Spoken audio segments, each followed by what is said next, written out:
देख रहे हैं CN24। ईश्वर हम सबके, आप सबके परम सम्मानित, परम आदरणीय माननीय योगी आदित्यनाथ जी महाराज के कर कमलों से आज के इस विराट भव्य शिलान्यास समारोह का सीएम योगी ने अपने 2 दिवसीय दौरे पर गोरखपुर कलेक्ट्रेट मुख्यालय, तहसील सदर और कैंपियरगंज तहसील के अधिवक्ताओं को नए साल पर मल्टी स्टोरी चैम्बर की सौगात दी।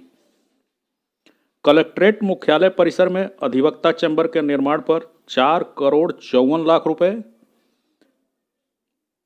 तहसील सदर परिसर में 4,54,00,000 रुपए और कैंपियरगंज में 2,60,00,000 रुपए की लागत से अधिवक्ता चैम्बर बनेंगे। सीएम ने आज इन सभी चैम्बरों के निर्माण कार्य का शिलान्यास किया। कार्यदायी संस्था ग्रामीण अभियंत्रण विभाग इन पर कुल 11,68,00,000 रुपए की धनराशि खर्च करेगा। इन तीनों भवनों को अधिवक्ताओं एवं वादकारियों की सुविधा को देखते हुए सुविधा संपन्न बनाया जाएगा। आइए सुनते हैं मुख्यमंत्री योगी आदित्यनाथ जी का पूरा संबोधन, जो उन्होंने विकास कार्यों के बारे में शिलान्यास के बाद मंच से कहा। और सदर तहसील के अधिवक्ता चैम्बर्स के भूमि पूजन कार्यक्रम के इस समारोह में उपस्थित गोरखपुर के लोकप्रिय सांसद श्री रवि किशन शुक्ला जी, हमारे विधायकगण गोरखपुर नगर से डॉक्टर राधा मोहन दास अग्रवाल जी, गोरखपुर ग्रामीण से श्री विपिन सिंह जी, जिला अधिवक्ता एसोसिएशन के अध्यक्ष श्री अमिताभ त्रिपाठी अटल जी, महामंत्री श्री रमाशंकर राम त्रिपाठी जी,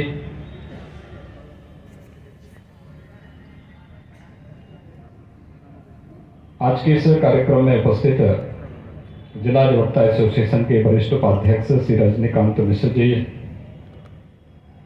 संजय जी, सुरेंद्र सिंह जी, अरविंद त्रिपाठी जी, धर्मेंद्र कुमार सिंह जी, अमरीश कुमार राय जी, ब्रजेश पांडे जी, श्रीमती अनुराधा तिवारी जी, आज के इस कार्यक्रम में उपस्थित भारतीय जनता पार्टी के क्षेत्रीय अध्यक्ष डॉक्टर धर्मेंद्र सिंह जी, महानगर अध्यक्ष राजेश गुप्ता जी, जिलाध्यक्ष युधिष्ठिर सिंह जी, गोरखपुर के मंडलायुक्त, गोरखपुर के जिलाधिकारी, पुलिस और प्रशासन के सभी अधिकारीगण, जिला अधिवक्ता association, civil court bar association तथा विभिन्न जो तहसील हैं उनसे जुड़े हुए जो एसोसिएशन हैं, उनके भी तमाम पदाधिकारी आज के इस कार्यक्रम में उपस्थित हुए हैं।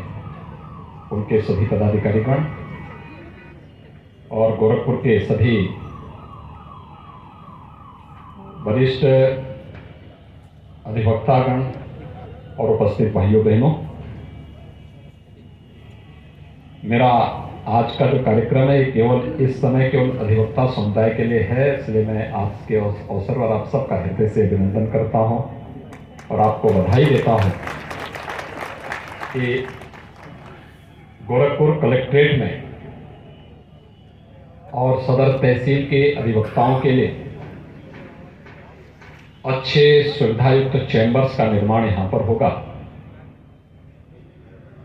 गोरखपुर कलेक्ट्रेट से इसकी शुरुआत हो रही है और मुझे लगता है कि प्रदेश के अंदर हर एक कलेक्ट्रेट में, हर एक तहसील में, हर एक सिविल कोर्ट बार एसोसिएशन में हम ऐसे ही अच्छे चैम्बर्स अधिवक्ताओं के लिए बना सकेंगे। इसके लिए इसका शुभारंभ यहाँ से किया जा रहा है। मैं इसके लिए आप सबका हृदय से बधाई देता हूँ, आप सबको अपनी शुभकामनाएं भी देता हूँ। कार्य करने की इच्छा शक्ति होनी चाहिए। गोरखपुर के चाहे वह सिविल कोर्ट बार एसोसिएशन हो,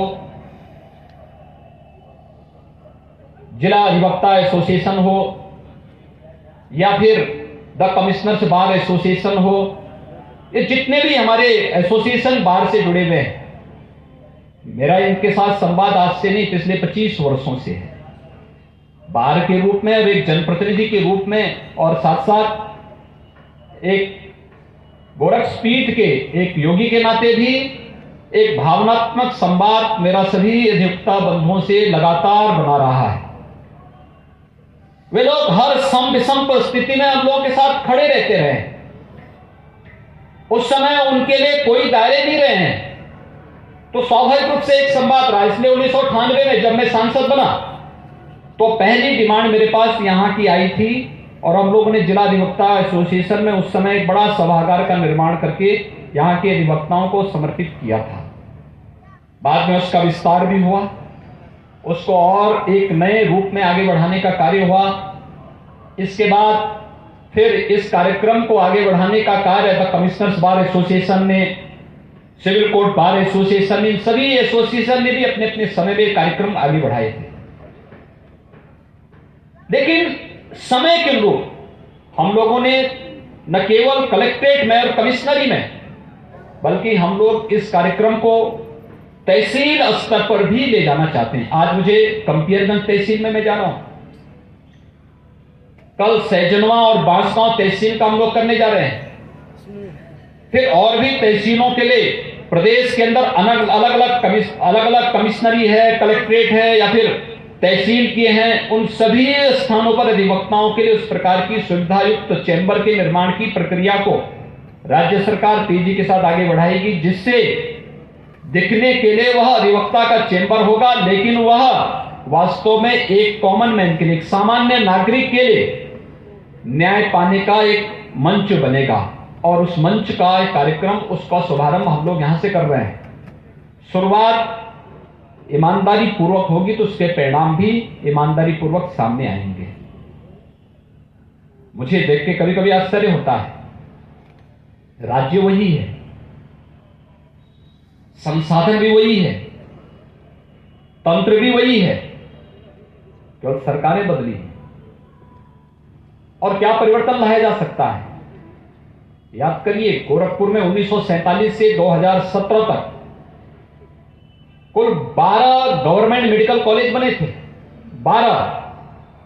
मैं आज ये बात आपके सामने इसलिए कह रहा हूं क्योंकि आप प्रबुद्ध वर्ग है, लोगों के सामने इस चर्चा को आगे बढ़ा सकता है, लोगों को बता सकता है 1947 से लेकर 2017 इन 70 वर्षों में कुल कितने मेडिकल कॉलेज बने थे? 12। और 3 वर्ष में 2017 से 2020 के बीच में हम लोग बना रहे हैं 30 नए medical college, government medical college 30 नए बना रहे हैं। पुराने मेडिकल कॉलेजेस में सुपर स्पेशलिटी ब्लॉक की स्थापना कर रहे हैं, जिनमें वे अब सुपर स्पेशलिटी की सुविधाएं, विशेषज्ञता की वे सभी सुविधाएं उपलब्ध कराने जा रहे हैं। उसके भवन बनके तैयार हो चुके हैं, वहां पे हम लोगों ने पद स्वीकृत कर दिए हैं, नियुक्ति की प्रक्रिया चल रही है।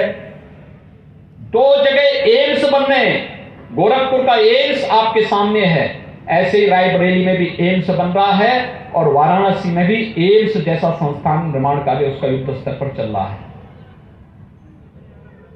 यानी 1947 से लेकर के 17 तक की स्पीड क्या थी, और अचानक आपने देखा होगा कल प्रधानमंत्री जी ने लाइट हाउस प्रोजेक्ट का शुभारंभ किया है देश के अंदर। एक प्रकार से प्री फैब्रिकेटेड आवासीय सुविधा है, आवास के अलग अलग पार्ट को अलग अलग ला करके एक साथ आप जोड़ दो, बड़े आवास बन सकते हैं, समय पे आवास खड़े हो सकते हैं। लेकिन 2016 में उत्तर प्रदेश कहां था? प्रधानमंत्री आवास योजना में उत्तर प्रदेश का स्थान 26वां था। नोट करिए, 26वां स्थान था उत्तर प्रदेश का। और कल प्रधानमंत्री जी ने देश का सर्वश्रेष्ठ सम्मान आवास योजना में प्रथम स्थान उत्तर प्रदेश को दिया है। यानी उत्तर प्रदेश 17,58,000 आवास इस दौरान इतने गरीब परिवारों को शहरी क्षेत्र में एक एक आवास उपलब्ध कराने का कार्य उत्तर प्रदेश ने किया है। करने की इच्छा शक्ति हो, जिसको नहीं करना उसके 10 बहाने हो सकते हैं। लोग कहते थे, मुझे याद है जब गोरखपुर की वायु सेवा हमें प्रारंभ करनी थी तो गोरखपुर के लिए जो सर्वे आया, सर्वे में कहा गया 6 पैसेंजर हैं। तो मैंने कहा ये सर्वे फर्जी है। और आज आप देखिए 8 शहरों से गोरखपुर जुड़ा हुआ है वायु सेवा से। दिल्ली के लिए 3 वायु सेवा चलती है, मुंबई के लिए 2 चलती है, बेंगलोर, हैदराबाद, कोलकाता, प्रयागराज, लखनऊ, सब जगह चल रही है। जगह नहीं पड़ी, वायु यानी एयरपोर्ट पे जगह ही नहीं है, कहां पे एयरक्राफ्ट खड़ा होगा। ये जितना भी वायु सेवा का विस्तार हुआ है, ये विकास में भी सहयोगी बना है। आज गोरखपुर की सड़कें चौड़ी हो रही हैं। आज गोरखपुर स्वास्थ्य सेवा के एक नए हब के रूप में स्थापित हो रहा है। विकास का एक नया मॉडल बन रहा है और विकास के इस नए मॉडल के साथ सभी सड़कों का चौड़ीकरण उसी प्रक्रिया का हिस्सा है। ये कहीं ना कहीं प्रत्येक नागरिक के जीवन में एक नया परिवर्तन लाता है। हमें दिखने के लिए दिखता होगा क्या हम गोरखपुर में हैं, हम सोचते हैं अयोध्या में मंदिर बन जाएगा, क्या होगा? मंदिर बनेगा, आस्था का तो सम्मान होगा ही होगा, लाखों लोगों की आजीविका और रोजगार भी उसके साथ जुड़ती हुई दिखाई देगी। वहां होटल भी खुलेंगे, वहां धर्मशालाएं भी खुलेंगी, वहां पे ट्रांसपोर्टेशन में भी नए नए सुधार होंगे, वहां पे विकास की नई नई संभावनाएं आगे बढ़ेंगी, लोगों को एक नए अवसर प्राप्त होंगे। ये सभी अवसर और जीवन के प्रत्येक क्षेत्र में प्रदान करने की जो कार्रवाई हो रही है, इसी कार्रवाई का हिस्सा है विकास। आज पूर्वांचल एक्सप्रेसवे इसी तरह पर आगे बढ़ाया जा रहा है। गोरखपुर लिंक इसी जिससे आगे बढ़ाए गोरखपुर तक जोड़ा जा रहा है। विकास आज की आवश्यकता है और विकास के साथ हर एक व्यक्ति जब जुड़ता हुआ दिखाई देगा, हम में से हर व्यक्ति कहीं ना कहीं उसका पार्ट है। कोई प्रत्यक्ष होगा, कोई अप्रत्यक्ष होगा, और जब सभी लोग मिलकर के इस कार्यक्रम को आगे बढ़ाएंगे तो स्वाभाविक रूप से हर एक चेहरे पर खुशहाली लाने में सफलता प्राप्त होगी। और मुझे प्रसन्नता है कि हमारा अधिवक्ता समुदाय सम विषम परिस्थितियों में इस कार्यक्रम को सफलतापूर्वक आगे बढ़ाने में पूरी मजबूती के साथ लगा हुआ है। मुझे ये बताते हुए प्रसन्नता है कि प्रदेश के अंदर प्रदेश सरकार ने जो अधिवक्ता सामाजिक सुरक्षा निधि योजना के अंतर्गत 1474 अधिवक्ताओं को कल्याण निधि से अब तक उसका भुगतान करने की कार्रवाई तो सफलतापूर्वक आगे बढ़ाया ही है।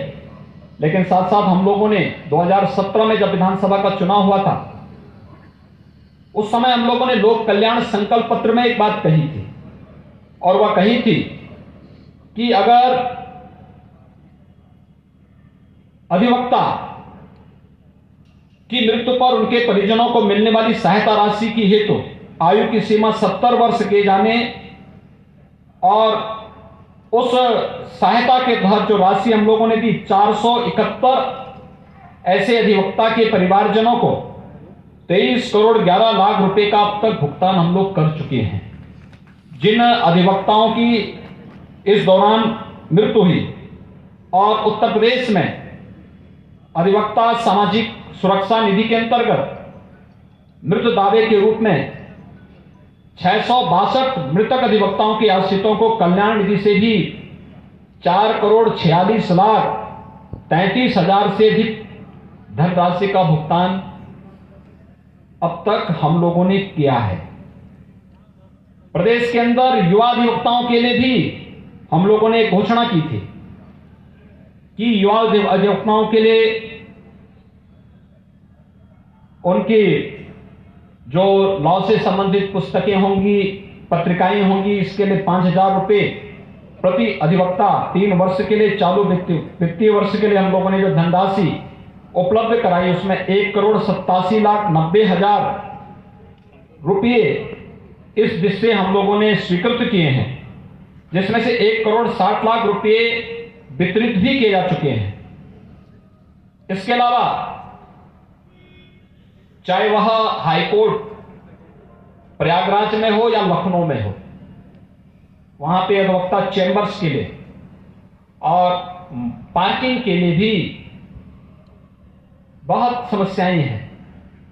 तो हम लोगों ने हाईकोर्ट में प्रयागराज में इसके लिए 573 करोड़ रुपए की वित्तीय स्वीकृति वहां के लिए उपलब्ध कराई है।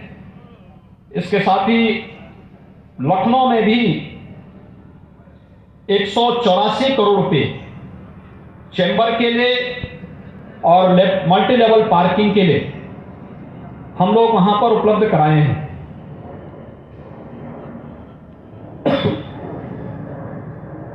आज जो कार्यक्रम हम लोग यहां पर कर रहे हैं, गोरखपुर में सदर है, कैंपियरगंज है, बांसगांव, सैजनवा, गोरखपुर में अधिवक्ता चेंबर और अधिवक्ता हॉल के निर्माण के लिए ये 15 करोड़ 21 लाख रुपए की वित्तीय सहायता यहां पर राज्य सरकार के द्वारा उपलब्ध कराई गई है।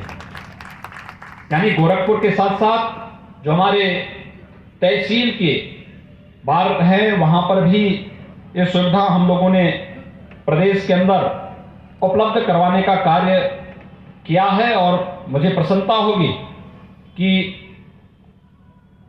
हम लोग तकनीक के साथ जुड़ने और उस प्रक्रिया के साथ अपने आप को जोड़ने के लिए आगे बढ़ सकेंगे।